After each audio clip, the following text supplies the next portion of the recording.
कादम्बरी, ये simple mathematics है। अगर आप कहें कि 14 लाख करोड़ रुपए निकाले गए हैं सर्कुलेशन में से, जो कह रहे हैं, तो अगर आप उनको 100 रुपए के नोट में बदलना चाहते थे, रीमोनेटाइज करना चाहते थे इकोनॉमी में, तो आपको 14,000 करोड़ नोट वापस लाने थे। अब आप मान जाइए कि इसमें से आपका काला धन 30% है, या आप 2000 के नोट ला रहे हैं, या आप 500 के नोट ला रहे हैं, हमें पता नहीं है कि सरकार का क्या प्लान है। मान जाइए कि आपको 10,000 करोड़ नोट वापस लाने थे, तो आपको प्रिंट करने होंगे। हमारे यहाँ 4 सिक्योरिटी प्रिंटिंग प्रेसेस हैं।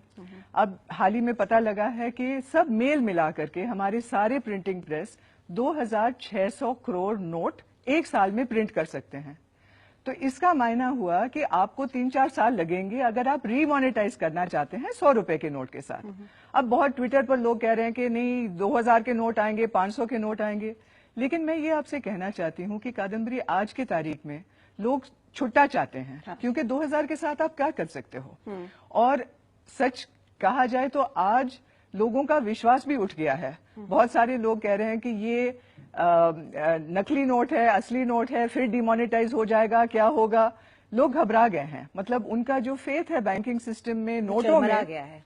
एग्जैक्टली ये प्रॉब्लम है जी। तो डेफिनेटली 50 दिन मुझे बहुत कम लग रहे हैं। हाँ। और 4 साल बहुत ज्यादा लग रहे हैं। हाँ। शायद इनके बीच में कुछ होगा। प्लानिंग किसने किया था? मिनिस्ट्री ऑफ फाइनेंस ने किया था, आरबीआई ने किया था, नीति आयोग ने किया था। जिसने भी किया था वो सामने आकर के देश को समझा ले कि भैया आपका क्या प्लानिंग है। क्या उनका प्लानिंग ये था कि पूरा देश लाइनों में, कतार में बैंक के सामने खड़ा रहेगा दिनों पर दिन? ये क्या है? और मैं ये भी पूछना चाहती हूँ, ये सिंपल बात है, लॉजिस्टिक्स की बात है। आप एटीएम को स्टैक करना चाहते थे, आप नए नोट बना रहे थे 2000 के, 500 के। आप उसी साइज के क्यों नहीं बनाते जहां पहले जो 500 का नोट था, 1000 का नोट था? आपको एटीएम्स को रिकैलिब्रेट करना नहीं पड़ता। कल कोई बुजुर्ग से बात हो रही थी, पानीपत में उनका कारोबार है, एक्सपोर्ट बिजनेस करते हैं, ब्रास का एक्सपोर्ट। ये उनका पीक सीजन है। 2000 कारीगर उनके यहाँ काम करते हैं, दिहाड़ी पर काम करते हैं। वो कह रहे हैं मीरा, मेरे पास पैसे हैं, कारीगर हैं, ऑर्डर हैं, लेकिन मैं उनको पैसे नहीं दे पा रहा हूं। कारीगर बेचारे क्या करें, भूख मर रहे हैं, घर चले गए हैं। He has a contract sir, he has an export contract. वो उसको पूरा नहीं कर सकता है। उसके लॉस पे लॉस, कारीगरों के लॉस पे लॉस, इसका कौन जिम्मेवार है? मैं ये पूछ रही हूँ। सिंपल सा इक्वेशन जैसे मीरा बता रही थी, अगर आपके सिस्टम में अगर 100 यूनिट कैश है, उसमें से आपने 50 ही हटा दिया, तो आपको और हटाने के बाद रिप्लेस करने के लिए आपके पास कोई सरकार ने अभी तक ये नहीं बताया कि आपने देखा होगा ना, अरुण जेटली ने किसी ने ये नहीं बताया कि ये 4 महीने में होगा, 5 महीने में होगा। बोला कि कुछ टाइम लगेगा, आप वेट कीजिए। और जिस तरह मीरा बताई थी, रिप्लेसमेंट, आप रिप्लेस अगर आपको 4, 5, 6 महीने लगता है, तो आप जहां 100 यूनिट से इकोनॉमी चल रहा था वो 15 से चल रहा है, और 15 बढ़ के धीरे धीरे 17, 20, 25। अब इससे क्या हो रहा है कि एकदम कैश, एक मॉनेटरी शॉक जो इकोनॉमी को लगा है, और सारी मार्केट्स, आप होलसेल यहां चले जाइए, सब्जी मंडी या कहीं बुलंदशहर में आप चलिए, मेरठ, सब जगह 50% से ज्यादा इकोनॉमिक एक्टिविटी गिरी है। और इसके गिरने से जो कैश, जो साइकिल, जो इकोनॉमिक एक्टिविटी का बिल्कुल स्नैप हो रहा है। और इसके अब आगे जाके आपको 6 महीने, अब लोग सरकार में, मेरे को ये बड़ा अचंभा लग रहा है कि सरकार ने इसको एसेस किया कि नहीं, क्योंकि 6 महीने में अगर इस तरह का शॉक लगा। आज बंबई की एक बड़ी रिसर्च, इक्विटी रिसर्च फर्म है एम्बिट कैपिटल, बड़े रिस्पेक्टेड फर्म है, उन्होंने अंदाजा लगाया है कि जीडीपी ग्रोथ 0% हो जाएगा अक्टूबर, नवंबर, दिसंबर में 0%। और ये अंदाजा लगाया कि 6 महीने, अक्टूबर, नवंबर, दिसंबर, जनवरी, फरवरी, मार्च में गिर के जो 7% चल रहा है वो गिर के शायद 5.5% थोड़ा रिकवरी होने के बाद।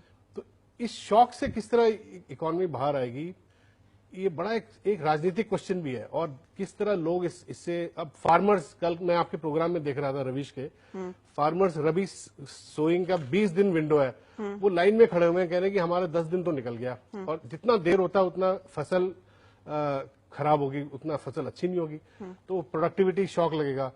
फिर एक सेकेंड राउंड, जब ये पैसे, वर्किंग कैपिटल जब नहीं चलता, तो सेकेंड राउंड फिर सप्लाई कम होगी, तो आगे जाके ऐसा जो दुनिया की हिस्ट्री में इतना बड़ा डिमोनेटाइजेशन का एक्सपीरियंस किसी भी जाके मैं बिल्कुल घबरा गई कि लोगों को समझ भी नहीं आ रहा है कि क्या होने वाला है। अभी तक मैं पहले उस बेल्ट में गई जो कहते हैं उत्तर प्रदेश का जाट बेल्ट, हाँ। जो बहुत मजबूती से जिसने भाजपा को वोट दिया था 2014 के चुनाव में। अब वहां के खाप पंचायत के लोगों से मिली, किसान से मिली, और किसान जब हम कहते हैं तो जिन लोगों की जमीन है जिसपे लेबर आते हैं सीजनल और काम करते हैं, वो लेबर कभी कभी गांव में होते हैं, बहुत सारे बाहर से आते हैं, बिहार जैसे क्षेत्रों से आते हैं।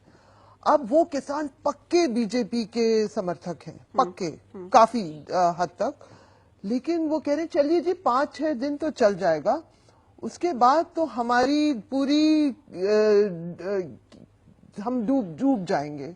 क्योंकि अब गांव में वैसे शहर से थोड़ा बेहतर सिचुएशन है, क्योंकि गांव में लोग खाने पीने को लेकर, ट्रस्ट को लेकर थोड़ा चलते हैं, दुकानदार जानता है, किराना दुकान वाला जानता है कौन किसान है। वहां कुछ शादियां भी लोग उधार पे कर रहे हैं क्योंकि शादी का सीजन है, और जो वर्कर हैं उन्हें धान और दूध दे रहे हैं। लेकिन क्योंकि मैं जैसे 5 दिन हो चुके थे और मैं पहुंची, मेरे ख्याल से मुल्क में किसी को भी अंदाजा नहीं है कि होगा क्या, क्योंकि हम लोग एक नई सिचुएशन को झेल रहे हैं, समझ नहीं रहे, ये लोग भी समझ नहीं रहे। आप ये बात समझिए कि ये पक्के बीजेपी के सपोर्टर हैं। अब मानिए कि कुछ राहत आए नहीं, और कहां से आएगी मुझे नहीं दिख रहा कैसे वर्कर का पैसा ये लोग चुका पाएंगे, कैसे किराना दुकान का उधार ये लोग सब दे पाएंगे, कैसे वो नई सीड्स खरीदेंगे। ये सब इशू, मैं फार्मिंग की एक्सपर्ट तो हूं नहीं, लेकिन ये एक